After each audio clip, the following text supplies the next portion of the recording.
আমি কিন্তু তোমায় জ্বালিয়ে দেবো বাবা।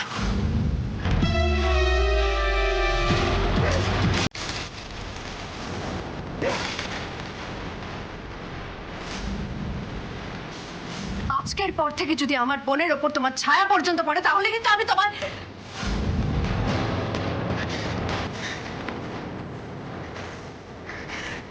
ছাড়বো না। আমি কিছুতেই ছাড়বো না ওই আলোকে।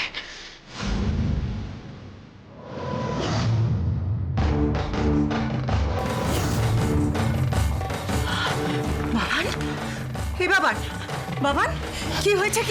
কি হয়েছে? কি হবে? কি আবার ওই আলো? ওই আলো আমাকে বাঁচতে দেবে না মা। কি আশ্চর্য, তুই এরকম করছিস কেন বাবান? কি হয়েছে? তুই ছায়ের কাছে যাসনি? ছায়া কোথায়? ওই শাখা পলা সিঁদুর শাড়ি ওগুলো তুই ছায়াকে দিয়ে আসিসনি? গিয়েছিলাম, পড়বে না বলেছে ও। পড়বে? পড়বে না? পড়বে না, পড়বে না মা।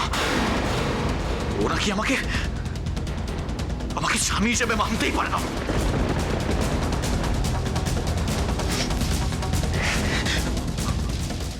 আমার আমার তোমার শাখা সিঁদুর পলা শাড়ি ও নাকি কিচ্ছু পড়বে না। সত্যনারায়ণ পুজোতেও আসবে না মা। পুজোতে আসবে না মানে? পুজোতে আসবে না মানে এটা কি? তুই ওর স্বামী, ও তোর স্ত্রী, ও ভালো মন্দের কথা ভাববে না তোর? হ্যাঁ, ভাবলো না তো ছায়া। উল্টে বোঝাতে গেলাম বলে এমন চেঁচালো যে আলো চলে এলো। আর আলো এসেই তো আরে এসে কি করলো? কি করলো আমার চোখের সামনে, আমার চোখের সামনে আমার দেওয়া শাড়িটা মাটিতে ফেলে আগুন দিয়ে পুড়িয়ে দিল মা। হ্যালো, হ্যালো,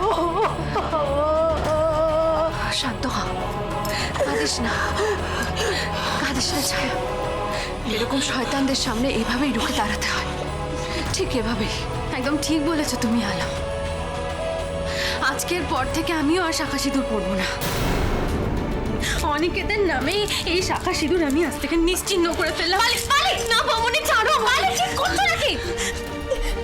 পালি, আসতে পালি, লেগে যাবে পালি।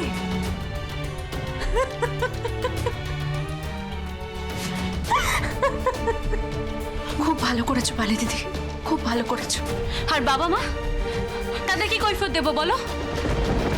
বাবন তো এখন সব কথাগুলো গিয়ে বলবে। বলুক, আগে আকাশকে বাড়ি ফিরতে দাও, আগে ও সুস্থ হোক, তারপর আমি সবার সব প্রশ্নের উত্তর দেব।